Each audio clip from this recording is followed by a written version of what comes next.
so excited. It's been so long since we've seen a leopard. Well, it actually hasn't been that long. I saw Tingana this week, but it feels like long. A day without a leopard is not a good day. But it is interesting to see who this actually is. It's not who we thought it was. This is the old statesman out here. It is Mvula. So I'm really happy to see him. He's kind of just parked himself now into the grass. He's right on the edge of the boundary, and he was going towards the boundary. And I thought maybe we weren't going to get here in time, but he's decided just to lie down in the nice thick grass. Now you can't see that it's him just yet, but you can see that the ears are very, very tatty. So already we know that this is an older leopard. You can see there the little nicks out of the ears. And for those of you who know Mvula, you'll know that he has on the left side, he's got those two sort of cuts out, and on the right he's got that V. So it is definitely him. I've also seen him standing up and looking at me, so I know it's him for sure. But isn't this amazing to see him? He's such a beautiful leopard, and even though he's getting old and he's starting to lose a bit of his sort of condition and he's no longer this territorial male, he is still an absolutely beautiful animal, and his condition, like I say, is actually really good considering his age. He's doing really well at the moment. But isn't this amazing? What a way to break our leopard drought with Mvula. Of all the leopards that I would have thought we would have broken our sort of leopard drought with, it definitely would not have been Mvula. I would have thought maybe Tingana or the Royals, but to have him around is really quite special. So Bradley, you're wondering how many leopards occupy the reserves. Well, it depends on what reserves we're talking about. If we're talking about just the Sabi Sands, at the moment I think there's about 160 leopards within the Sabi Sand system. And if we talk about the Sabi Sand system and we include Mvula Male in that, we're looking at about 64,000 hectares or 128,000 acres. We can round it to 130,000 acres.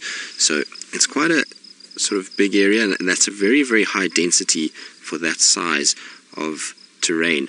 Now, the Sabi Sands Game Reserve has got one of the highest densities in the world. There are two other places with very high densities. The one is Sri Lanka, Yala's National Park, Yala National Park in Sri Lanka, should I say, and the other one is the South Luangwa in Zambia. So both of those have quite high densities. Here in Djuma, and where we traverse, we have at the moment, I counted them the other day, I think I got to 16 or 17 that we are seeing in this area, so quite a few. Now the thing is with Mvula is because he's gotten older, he's no longer territorial, so he's now just nomadic, and we find him in the most random places walking around. You can see he's having a bit of a nap now. I think maybe the only reason he was moving is because of the sort of vehicles finding him. It often happens with a leopard. Once they get found, they move a little bit and then they realize, well, I've been found now, and then lie down. Now, of all the males out here, he's probably one of the most relaxed, so we don't have to worry about him running. But the question then begs, which was the other leopard that Taylor saw? Because Taylor said she saw a young leopard who was quite skittish. Now you can see Mvula's not skittish at all. He's lying very close to us, completely unperturbed by my voice and talking. So I wonder if there's not another male somewhere here that maybe was chasing after Mvula, or there was some sort of competition between them. I didn't see tracks for another one, but it just seems like it would be very difficult to mistake this for a young leopard.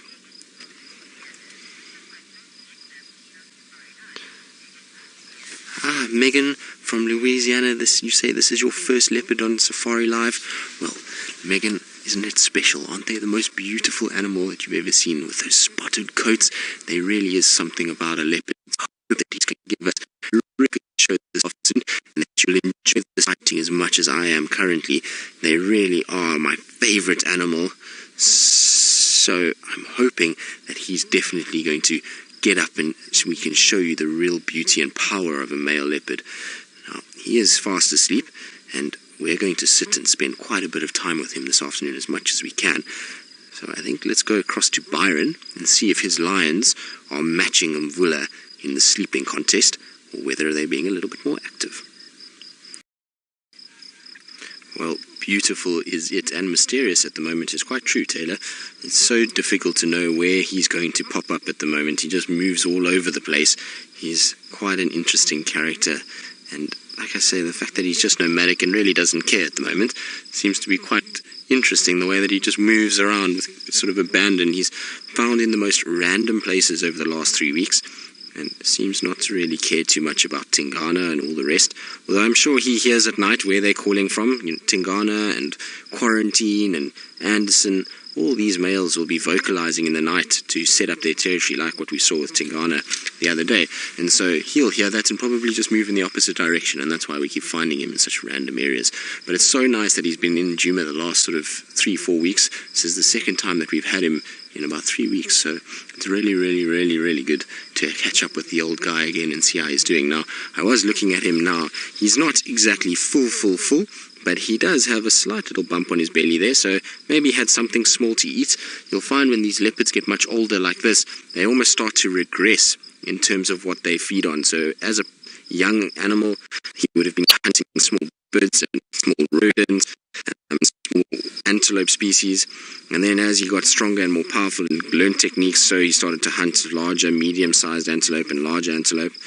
Now he'll start regressing back to those smaller animals.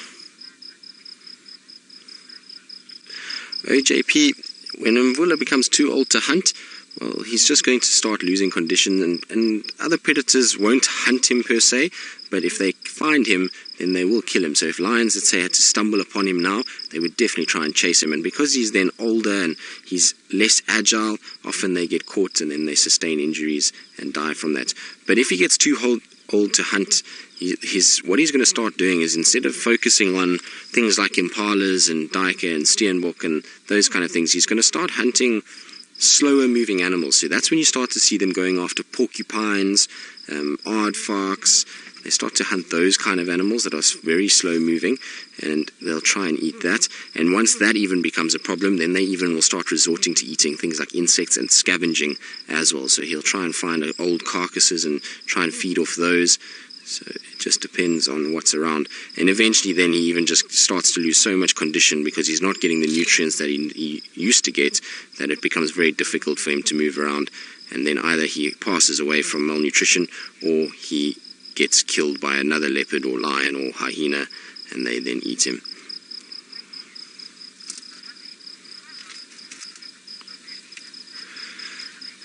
Mohammed, leopards in this area, generally the males will live to about between 12 and 14 years, sometimes a little bit older. I have seen older males that have gone to 15, 16, but that's not the norm at all. This particular male that you see now is 12 years old. He was born in 2005 in the southern part of the Sabi Sands. So he's on the upper end of his sort of life expectancy. The females are much longer. They tend to live to sort of 16, 17 years. The oldest female that I've personally seen in the Sabi Sands, she was 19 and a half when she died. So she was very old. And I actually saw another female called the Tavangumi female, which occurred in the central parts of the Sabi Sands. And when I saw her, she was 17, but she eventually died at 20. So that's very old. If you read books on leopards or you look on the internet, you'll find that even in captivity, where an animal's life is far less harsh than what it is out here, these animals only live really to 21 maximum in captivity, where food is being provided, veterinary care is being provided. So it's a very different situation to what we have here, where an animal is trying to move around and find its own food and having to fight for territories. So for a leopard to live to that lifespan in an area like this that is so dense with leopard is absolutely phenomenal.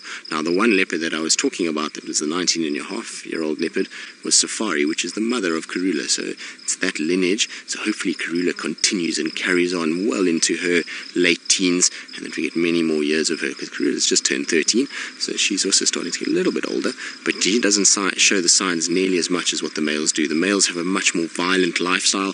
They're competing for territories a lot more, and they fight with one another a lot more than what the females do, and that's why they end up looking so battered and bruised and scarred.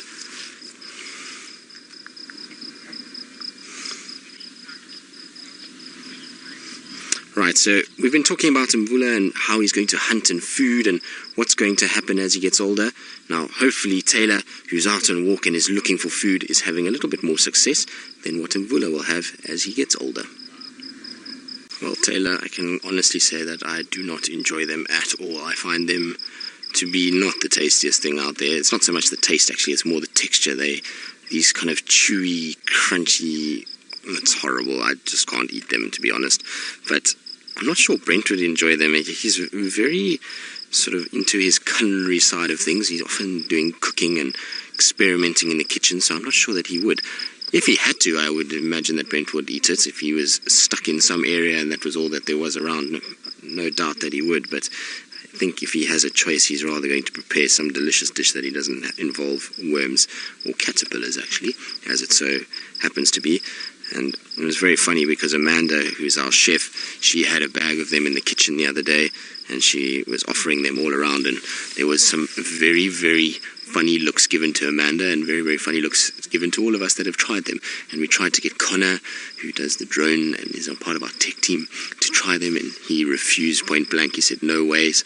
And then we asked Megan, who's also in final control, and she said there's not a chance either. So I think maybe what we need to do is actually start laying down the challenge. I believe Megan did eventually eat one. And what was the outcome, Rebecca? Did she enjoy it or not so much? Because she was quite flabbergasted to see that we actually ate them. But they aren't the most delicious things. So Megan, if you didn't like them, I don't blame you at all. But well done for trying. That's very good. It's nice when we get some people that are a little bit of a sports in. They try these things.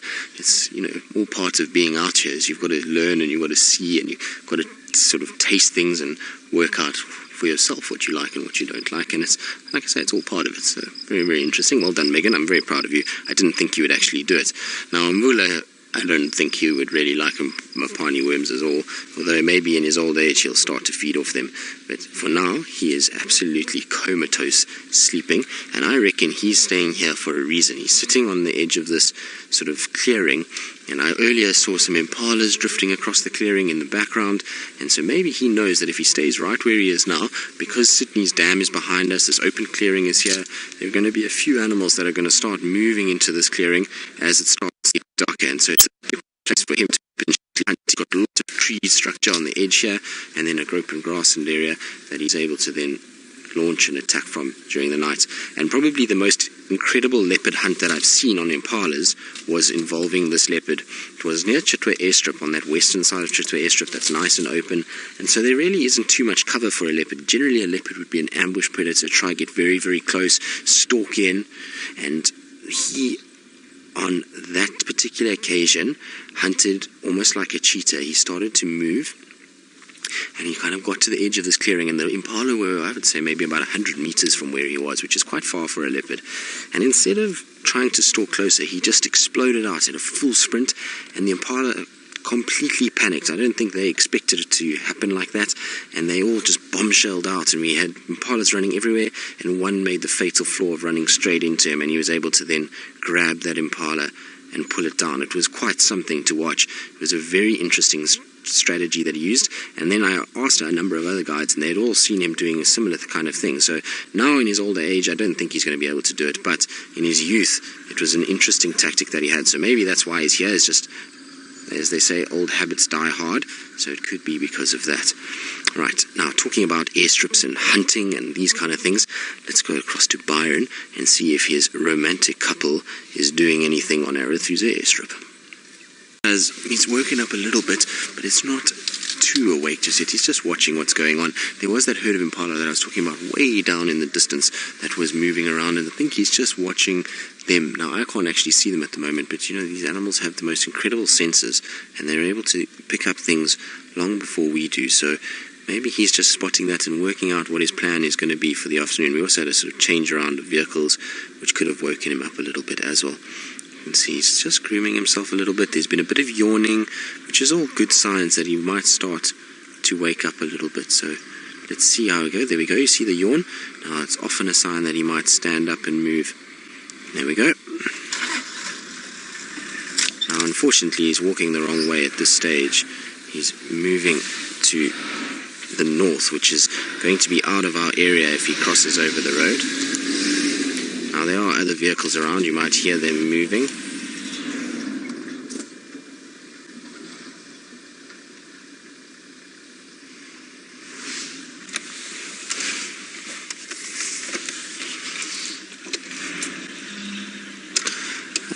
Dolly, you're wondering if leopards recognize their mothers after being away. Well, I'm sure they recognize the scent, but there's no attachment to the mothers once they leave and become sort of go on their own. Now, in the case of Mvula, his mother unfortunately has passed away. She's no longer alive, but she was right down in the south, and if she had come across him, it's potentially they would have recognized one another, but I don't think there would have been too much in the way of recognizing or sort of worrying about it. I have seen sons mating with their mothers before, so they're sort of recognizing, gets outweighed by the want to mate.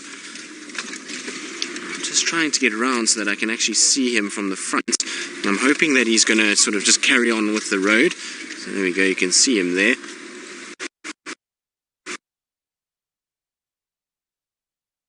So we're in a difficult area, so I do apologize for the little bit of breakup that we have had, but the good news is Mvula is mobile and moving around, and he is basically doing a loop, and he's starting to come now from behind where we saw those impalas, so he's almost at the back side of them. They walked off into the sort of little thicket here, so I wonder if he's not just on the trail of them, having a look where they've gone. So interesting to see how he's moving. I'm going to try and keep up with him, because if he crosses into that bush there, it's going to be very difficult to keep up with him because of the nature of the grass at the moment. You can see, look, there's also a leopard.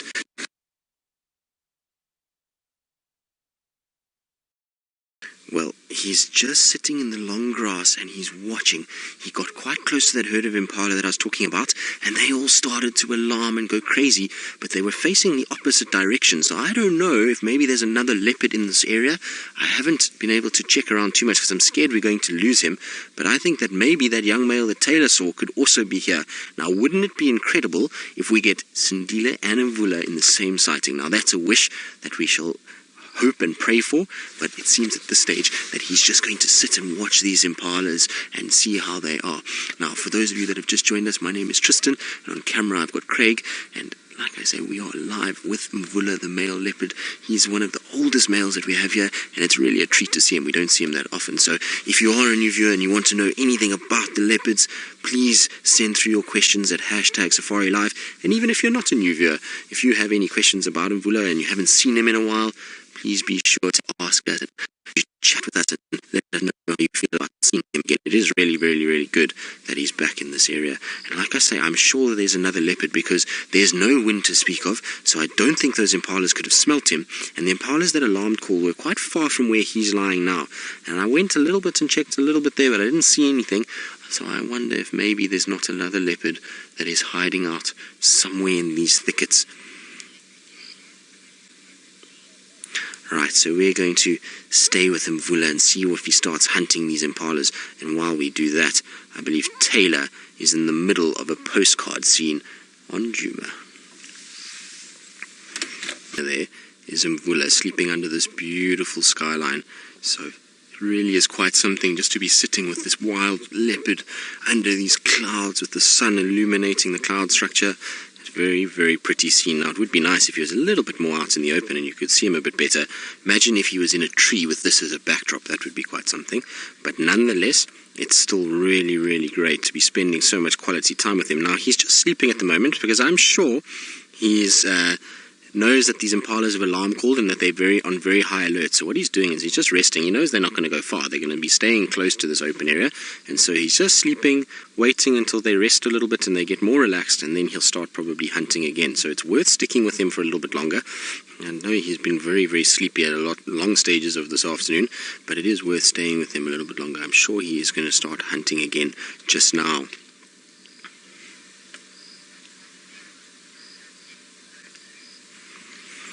Reese, the health ailments that the leopards will go through. Well, as males get a little bit older, there's a number of things that start to happen. First, they do wear down their claws and their teeth. So from all these years of crunching down on bones and these carcasses, their teeth start to wear down. And then that becomes very, very difficult for them to feed properly. They start to really battle to shear off pieces of meat. And then they use their tongue to try and kind of lick pieces off, but they don't really get the same nutrition. They also go through a phase where the muscle starts to break down a little bit. Their joints start to swell up, and they start to get too much like a human. Their sort of range of movement gets less and less as ligaments start to calcify and get a little bit more sort of rigid. And after that, once they start to get more stiff and less range of movement, they struggle to be able to hunt. So they get into a situation where they can't chase animals effectively, and therefore they're not getting the nutrients that they need. And then they really go through this phase where there's just absolute muscle dystrophy. So their body basically consumes themselves to try and stay alive, and they basically break down their own muscle because there's no fat left or no fat deposits, and they're not gaining enough nutrients from the food, so they basically digest themselves and the muscle breaks down completely. And then you get a situation where the skin is just basically draped over bones, and from there this poor male leopard will then be too fatigued and too tired to be able to go after anything, and he would then pass away from that. So there's quite a number of things. They also come into contact with younger males that are fitter, and sometimes they fight with them, so they get lots of bite wounds on them. They get sort of injuries onto the feet and leg areas, and that's normally a death sentence for an old leopard. Once he's got an injured leg, he's really going to struggle with anything. So these are the kind of ailments that happen to a leopard as he gets older. It's much like us as people. It's the same thing. Our body just starts to break down after years of moving around and utilizing them. So he will be the exact same.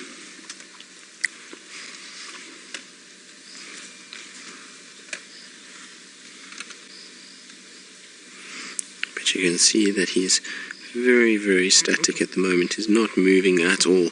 Not even the ears are flicking, and there are a number of flies today, so I'm surprised that we're not actually seeing too much movement from his ears. Oh, there we go. I reckon him and the Styx female from this morning could have a competition as to who can move the least but flick the ear the most. Both of them, this morning the Styx lioness was absolutely dead still the whole morning, and then we got a few little ear flicks, and Mvula's doing a good impersonation at the moment. He's exactly the same way, not moving a muscle other than that little ear twitching every now and then.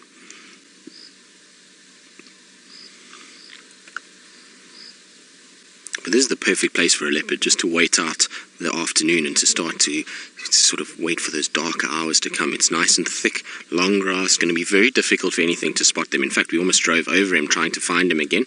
And so while we were doing that, we just kind of bumped into him. So it's the same thing with the impalas. They're not going to be able to see him, and eventually they'll kind of move around and he'll be able to get really close without being seen, and then he can start to hunt. So like I said, it's worth staying with him this afternoon and worth spending time and seeing what unfolds as the evening starts to close in. Now, while we do that and we watch what he gets up to, let's go across to Byron, who I believe is forging deeper into Arathusa on the search for different critters. Still sitting and waiting patiently. He is looking around and listening to what's going on around us. There's some button quails that are calling in the distance, which is that low sound that you're hearing in the background. So he's just biding his time. It is starting to get nice and dark now, so there's this cloud on the western bank. The sun has shifted below that and is now going down behind the Drakensberg Mountains, and so we've got sort of dark light that is starting to come through now, and it's going to be dark very quickly this evening, and I'm sure that's what he's waiting for. So he's waiting for the cover of darkness to start moving. Now, there was a male impala over my right shoulder for a while, but I don't see it anymore. I think it's moved on. It was somewhere in this vicinity over here, so I think it's now shifted off a little bit more to the west to join the rest of the impalas. But you can see, look how dense it is in here. So this is not a safe place for an impala to be spending much time in the darkness. It's going to be very easy for a leopard to be able to find an impala in all of this, and with this long grass that we have, it's going to be very difficult for anything to spot this leopard at night, and that leopard knows this. It knows that at night this camouflage pattern that it's got is going to come into its own, and it's going to be really, very, very, very tough to be able to see what's going on. So for Mvula, it's all about just resting now and waiting for that optimal time where he can then start to come out and start to see what's going on and start to then hunt those impalas.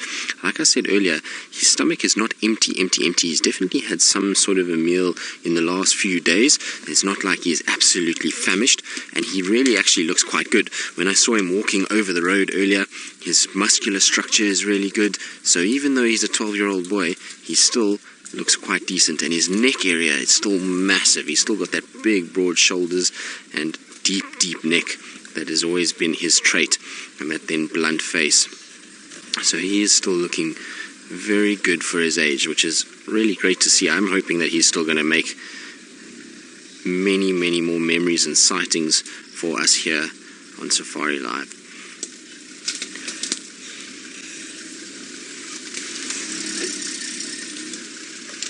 Ooh, Lynette, this is an interesting one. You're wondering if leopards get heartworms.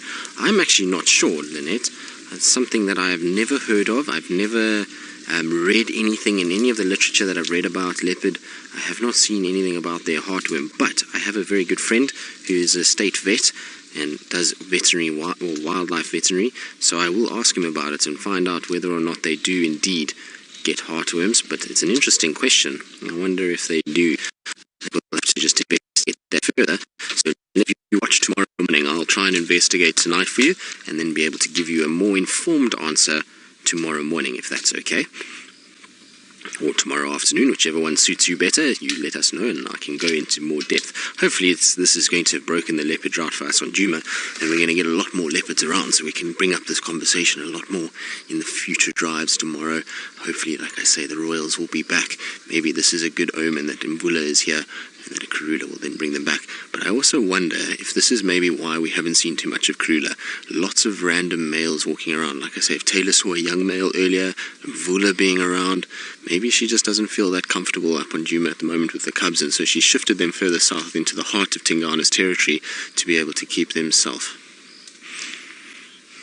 Well, Karula, I suppose, would mate with Mvula if she came across him and she was in heat and he was able to push any other male away and mate with her, then yes, she would. He was seen mating midway through last year with Shaluva in Buffalo's Hook, so he was still mating midway through last year, and so it's very possible that he will still mate with that female, or with Karula, should I say. But the thing about mating leopard is that they make a lot of noise, so if he's mating with Karula, that's definitely going to attract the attention of all these other young boys that are around, and even then of Tingana, who's maybe not young, but is still quite a big boy, and will hear that sound and come and investigate what's going on and why is Karula mating with another male. So it would be taking a big risk, but that drive to mate always outweighs any other sort of risk, and they then do it. So I would say yes, if he came across Karula and there was no other sign of a male, he would definitely mate with her. Right, it's getting to that time of the day. I was commenting on how it's starting to darken up quite effectively now, and it's getting very dingy, and it's not safe for Miss McCurdy to be out in the wilderness walking around. So let's go back to her, so her and the proud new uncle could say goodnight. It's get dark, the light is now taking effect, so I'm sure that he's going to wake up shortly. I know we've been all afternoon with him and he's been quite sleepy, but hopefully he's going to reward us with a very exciting finish to our drive. And also the fact that we've had a bit of a leopard drought, it's quite nice to spend a bit of time with the spotted cat and see what they get up to. It's good to remind ourselves what they actually look like again and how they actually move around. And you can see why it's so difficult to find them at the moment. If you were 10 meters from this, I mean, we're sitting probably, he's now lying, I would say 10 meters, but if you'd say we're 20, 30 meters away, you would really, really struggle to see that. And even with the light, there's no eye shine you can see. It's just a broken up mess of spots.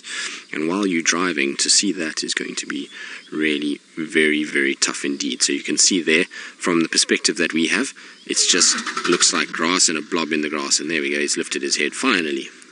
Good evening, my boy. Hello. So you can see he's just scenting the air a little bit now. So he's smelling to see what's going on. So he's picking his nose up and sniffing the wind. He's trying to ascertain if there's anything around him or if there's any sign of any prey animal that he could then potentially hunt again. I always love when leopards, or cats in particular, start to wake up in the evenings. You find that they kind of takes a bit of time. They slowly but surely start to sort of think about what they're going to be doing, and their eyes open a little bit and then they close, and there's a very slow process to waking up. It often feels like the way that I wake up in the morning sometimes, I always have to set my alarm 15 minutes earlier so that I can actually be up in time. Now, hopefully we'll start to see him yawning. If we start to see him yawning, that's going to be a really good sign that he's going to get up and move. We already saw that this afternoon, is that it's one of those sort of indicators when it comes to leopard and lions. They yawn, they get the oxygen into those lungs and just get themselves prepped to be able to then stand up and start moving. So hopefully we start to see that, and then he does take us for a walk and maybe a hunt this evening. Now, we do have the infrared lights that we're going to be using in the Mara, so it'll be great if they do start hunting. Marianne, the grooming process is vital, because lying in grass like this, as I'm sure maybe you've noticed on the bushwalks, we've spoken a lot about ticks. There are a lot of ticks at the moment that are on this grass, and so lying here, ticks are crawling all over him. So that grooming process is great just to get rid of those parasites that haven't latched on yet. It also gets rid of any fur that maybe has been dislodged while he's been sleeping in the grass and moving around in the grass, so it gets his coat into good condition before he starts to go. The yawning is just extra oxygen into the lungs, and it just helps with him getting that lactic acid moving from lying down for long periods of time, so that when they stand up they're able to go and the blood flow is working quite well. So that's why they yawn before they start start getting up. And then, like I say, the grooming is just to keep themselves in good condition. And then you'll find when just before they sleep in an area, they actually do the exact same process, not the yawning, but the grooming part. And the grooming from that is because now when they walk, the same thing has happened. Picked up parasites, they've dislodged fur, so it's just to keep the coat in good condition. Also, the grass at the moment has got a lot of seed in it, and a lot of the seeds, like Taylor was talking about, the panicum that she tried to eat and she said wasn't very nice at all, well, that panicum has got a sticky residue around the seeds, and those seeds are going to be sticking to him, so it's just to get rid of all of that and make sure that the fur doesn't get clogged and matted and dirty from walking around in this bush. They unfortunately don't have the situation like we have with our domestic animals, that we can brush them and clean them, and that's why they have to take such good care of themselves all the time.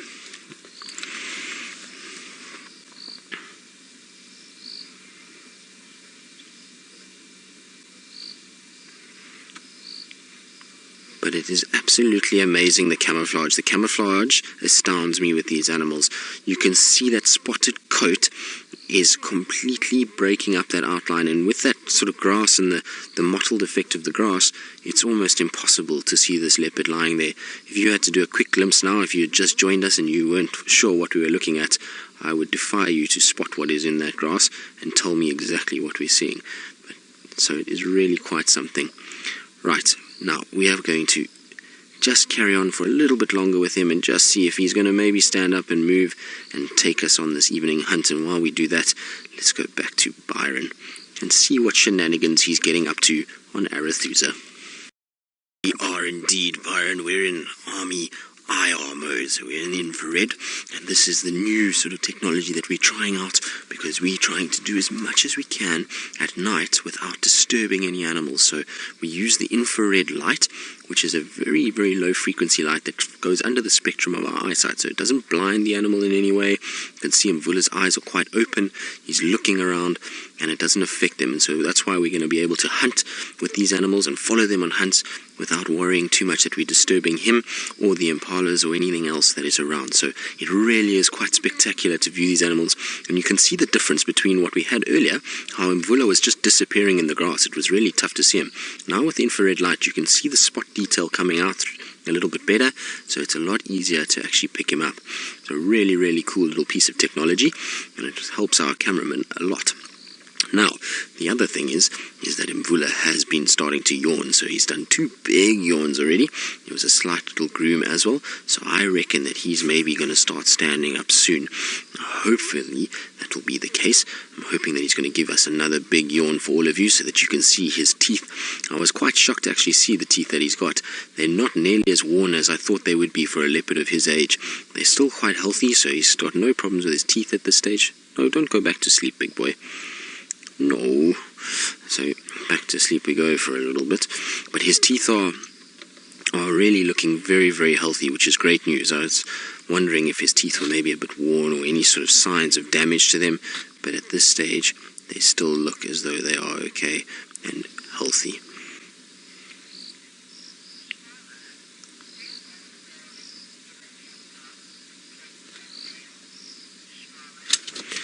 Mama, are you wondering if older leopards ever hang out with displaced young males? Well, they can do. I've seen Mvula, funny enough, even when he was a territorial male, hanging around with young males that he wasn't even the father of, or what we deemed he wasn't the father of.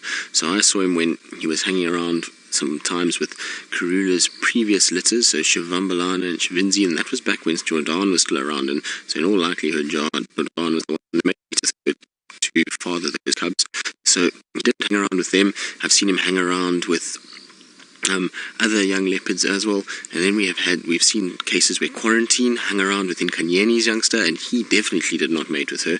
So it does happen sometimes, and it's not just when they get older, it's even when they're younger. But they won't move around for long periods of time. Generally what brings them together is a food item. So you might find that this younger leopard has caught something, and this male has then wandered in and found this younger male, and it then sits and tries to steal the food from that animal. So let's see now. He is starting to get up again. I can see that his head's up, so I'm hoping that he is going to start yawning and waking up a little bit. But yeah, I think a lot of what we've read in books is very area specific, particularly totally when it comes to leopard. Here in the Sabi Sands, and I'm sure in other parts where the density is high, so places like Yala National Park and in Sri Lanka and South Luangwa where the density is very, very high. Let's do it quickly. We need to go across to Byron. I believe he's got something quite special, so let's get across quickly. Absolutely amazing. I can honestly say that that is one of my favorite spider sightings.